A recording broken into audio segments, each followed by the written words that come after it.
So what we have next is this wine is from Alto Adige, Südtirol. It is Pinot Nero, Pinot Noir, and also known as Blauburgunder. Stay tuned for this review.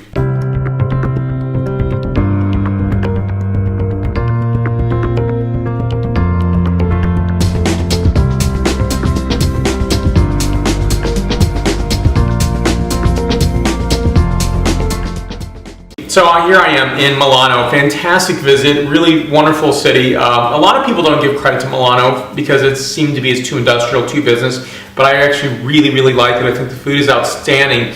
It is probably some of the best food in Italy, believe it or not. It is something because there is such competition, right? You're gonna have to have the best food. It's not just meant for tourists, it's meant for the people who live here too. And there's a great expectation of great food. Not that Italians in the other parts of Italy or other regions of Italy don't expect that. They certainly do. But for me, I found this to be a fantastic region to taste through. Beautiful, gorgeous food, amazing wines, and a great selection of them. So here we go with this wine. So I've been tasting a lot of Elena Walch's wines for quite some time. So here's the label. This is, I understand, to be the entry-level Pinot Noir, Pinot Nero. So Pinot Nero Blauburgunder 2014 vintage, 13% ABV. I did put foot on ground in Trento in Alto Adige, and you know, for me it was really important to walk a vineyard site because it's you know, you can talk about wines, but to truly be there and experience them is a different experience altogether. And you put foot on ground and really make that effort. It is scenically beautiful. A lot more vineyards than I expected. Of course, I didn't visit the entire region. Someday I will. And as I say in this experience, it was not just about wine. So this particular visit to Italy has been about you know, experiencing time to enjoy life, because I don't often. I work a lot. And so I think it's just really important to put those visits together, those places you want to visit. And I visited probably a good majority of the regions in Italy to this date, and not just from this trip but from previous trips. So I'm really fortunate and excited. And so I don't really feel in this visit, I did a lot of toe dipping. That is, I stayed in maybe one city, like say for example Bologna, for 2 days, 2.5 days. And it was kind of like taking that New York Times 36-hour approach, experiencing as much as I can in a short period of time. And I really had a great experience. And I went through a lot of cities, about 22 cities, and I think about 8 regions. And to me, to get that experience in focal point, and what I found very interesting is in wine terms, Chianti is king in many ways, and so is say Amarone and Barolo. And there are other regions and other wines that are very important. Obviously the Prosecco, and also the sparkling wine category is very important in Italy.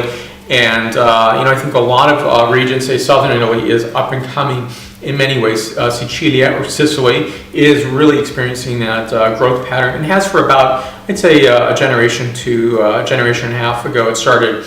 And that's because producers have been really well organized, bringing their wines to the marketplace, because it's really essential to do so.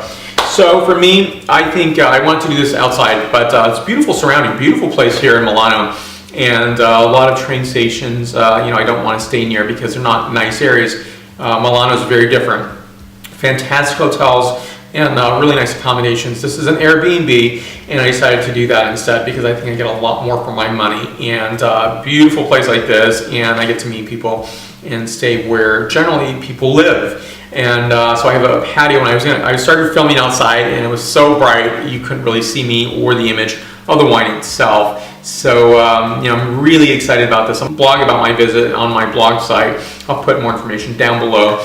And I don't really have that time to ever put time for myself. It's always for work. So here I am, in 2016, saying I'm going to make a difference and do a change in my life and do things differently.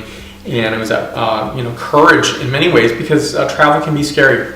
It can be unpredictable. It's the unknown, and we're not really certain what it's going to be like. And for me, that has been this experience. It's been a really positive experience. So here we go with this wine. I think this wine is almost Merlot-esque, but that's because I think Pinot Noir is going to be characterized very differently. A lot of people don't expect Pinot Noir from Italy, first of all. Secondly, from this region, it's a really beautiful region, extremely mountainous, a Dolomiti or Dolomite region, and of course the Southern Alps. A lot of vineyards on the valley floor and also on the slopes. And for me to walk a vineyard site was really important. I just walked from Trento and kept going until I found a vineyard site, and I put foot on ground there because I thought it was important to do so. So, that's the experience of wine, and I should be maybe doing more videos on the road. I will do a few more, but it's really hard to do because you're trying to do other things as well. So here we go with this wine. Gorgeous sign characterization here. Again, very Merlot-esque, but that's a different characterization altogether. Went to Elena Walch's website, didn't see the clonal identity here. So first, the point score, 90 points out of 100 points. So on this, I'm getting notes of fresh strawberries, tayberry, lavender, fruit orchard during fall time. Beautiful. And next, the flavor characterization. It's identifiably Pinot Noir, Pinot Nero. So the telltale signs is that this is a Pinot Noir, or that strawberry, currant, pomegranate, a bit of pepper notation here, which I think is really that identifying key to Pinot Noir. It is really outstandingly nice. It's a really soft touch. A hint of clove and rose petal. Again, 90 points out of 100 points. Stay with me on this journey. 2016 has been amazing. I look at this in terms of being almost halfway through the year, but I've done a lot in this part of the year, 2016. Not every year is like this. And really, really excited to be here in Italia. I did take Italian lessons. I'm going to continue to take Italian lessons in San Francisco when I'm back. But it, for me, it's crystallized that this is a region that I absolutely adore. I've been to many parts of Europe, but for me, the connection here is completely solid, beautiful. And my heart is in Italy all the time, even when I'm not here. So thank you for watching. I'll put a blog post down here, so you can click on that to read more about the journey. Thank you for watching me today. So do me a favor, help me to spread the word of wine, and subscribe to this channel if you haven't done so already, and share this video. And also conversation down below, or you can, the like button's down there as well, so please hit that. So you can join me on the many social medias that I'm on and have a conversation there, such as Facebook, Twitter, Google+, Pinterest, LinkedIn, as well as Instagram and WordPress. Thank you again for watching today. Salute!